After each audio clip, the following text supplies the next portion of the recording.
Chers auditeurs, Dear listeners, bonjour. welcome in Comme d'Archi Podcast Season 4. Saison 4, dans le monde fascinant des architectes. And in the architectural projects. Je suis Anne-Charlotte Depondt, passionnée d'architecture et docteur des universités en histoire de l'archi. I am one of the spokespersons of Anne-Charlotte, who is a PhD in architecture history. Merci Thank you d'être avec moi aujourd'hui. to be with us today. Et And maintenant, now, lundi en français, place au talent. and Wednesday, let's talk projects. In English, of course. Bienvenue dans Comme d'Archi. Dear listeners, good morning. Welcome to this Comme d'Archi Season 4, Episode 67, Spot number 6. This is Esther on behalf of Anne-Charlotte. In Spot 65, I alluded factually, briefly, to the housing shortage. Nothing new under the sun. All the media are talking about it.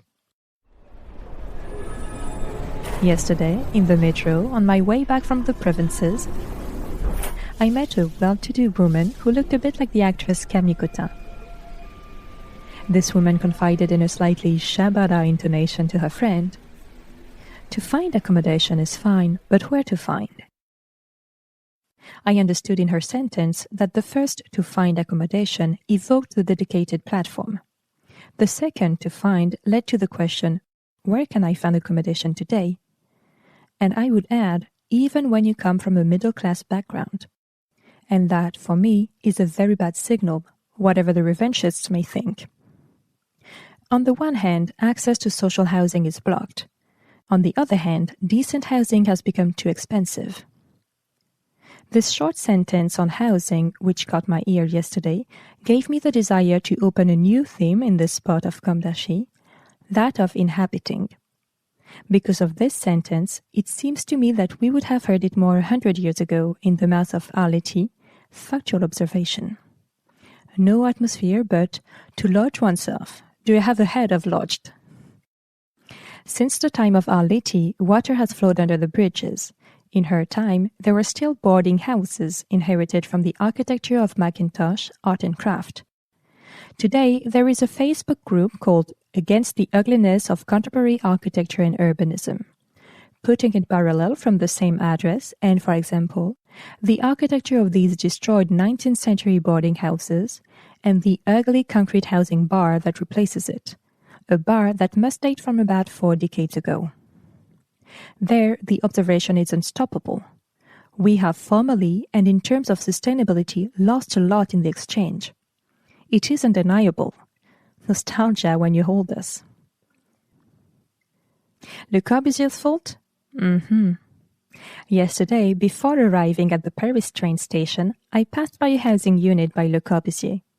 There is not to say, and not to displease to its detractors, what a fantastic adventure this modernity is, which does not have to clear the ordinary real estate operations all of concrete manufactured, which resound in the literal sense as in the figurative sense like the death knell of the bad housing. This refers to the responsibility of each and every one, and much to that of the project owner who places the order, and much to that of the municipality that issues its permits. Because an architecture is made with a budget according to the choices of the client. Because an architecture is built according to the rules of town planning with the obtaining of a permit. Let us not forget either, concerning the typology of the collective building, it was a question during the 30 glorious years of providing housing to all, with kitchen and bathroom, what did not exist, so to speak, for all, before the HBM. ChatGPT, on the other hand, announces bad news and, unfortunately, I quote, "In France, in 2023, the housing shortage should continue, especially in large cities and dense areas. According to projections, there will be a shortage of about 1.5 million homes in France by 2025. End of quote. Whatever the case, the fact remains that finding affordable housing is a real headache. La Tribune revealed in March 2023, I quote, 4.1 million people remain poorly housed in France, according to the figures of the Fondation Abbé Pierre, to be put in connection with 2.2 million pending applications for social housing and 200,000 emergency accommodation every night. This shortage will be due to several factors. 1. Population growth. 2. The increase in divorce and single-parent families. 3. The increase in the demand for student housing.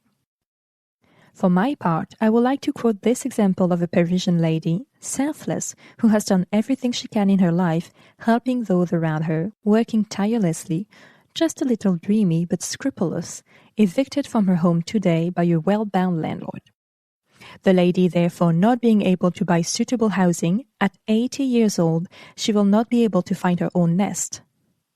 Even in the provinces, one can always believe in a miracle, if not to see her either totally isolated in a closet or to fall in the street. When one has worked all one's life, when one has taken care not to wait on others, or so little, one can hope not to find oneself in such situations. No? I would also like to quote a young working man who has to leave an unhealthy apartment in Clichy. He has targeted Bordeaux, but over there, while his toe is not yet on the ground, he is told not to say that he comes from Paris, and that his status of intermittent worker will not pass, and that he is aiming too high in hoping for decent housing. And what else? You have plenty of examples on your side, it's obvious. Despite the famous Ilan Law of 2018 aimed at facilitating the construction of new housing and the renovation of old housing, the housing shortage will continue to weigh on the French real estate market in the years to come.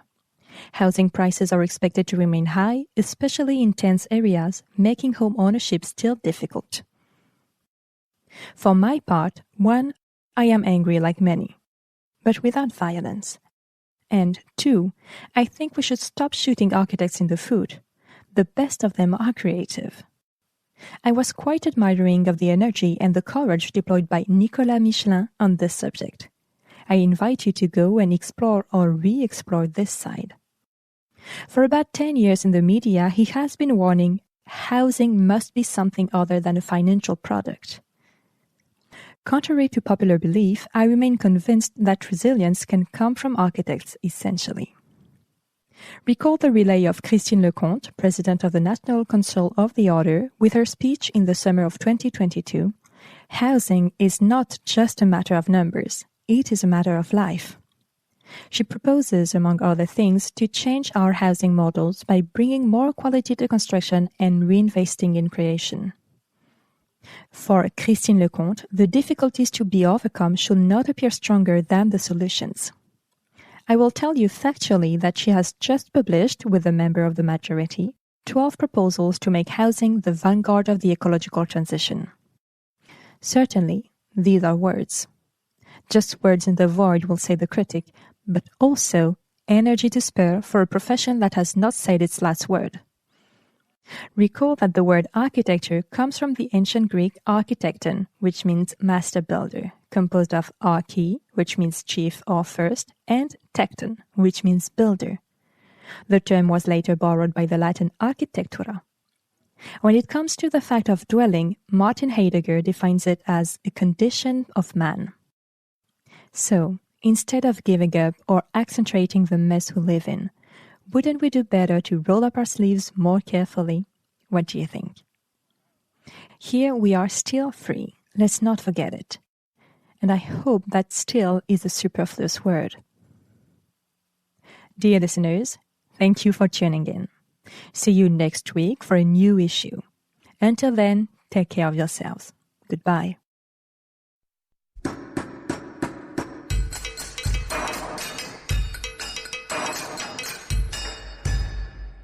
Thank you for listening.